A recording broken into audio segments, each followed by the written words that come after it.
ला आणि स्वकष्टाने त्याला त्याच्या यशाचे गमक सापडले. आता ह्या उदाहरणांमधून काय कळलं तुला? जो खडतर परिस्थितीतून जातो तोच पुढे सरसावतो. तुझी जी सध्याची परिस्थिती आहे ना, ही आधीच्या पक्षाप्रमाणे आहे. जसे त्याच्याकडे पंख होते तसे तुझ्याकडे एक सुदृढ शरीर आहे.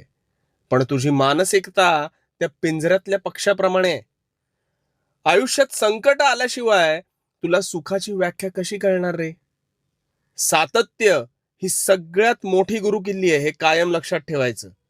म्हणून पडलास की थांबायचं नाही, पुन्हा एकदा उठून उभं राहायचं. आणि मग तुझ्या समोर नशीब सुद्धा हरेल आणि तुला अपेक्षित मार्ग हा आपोआप दिसू लागेल. म्हणून तुझ्यावर जी संकट येतात ना, ती मुद्दाम येत नाहीत रे. त्यातून वाट काढून पुढे गेलास की तू आपोआप सुखी होशील. फक्त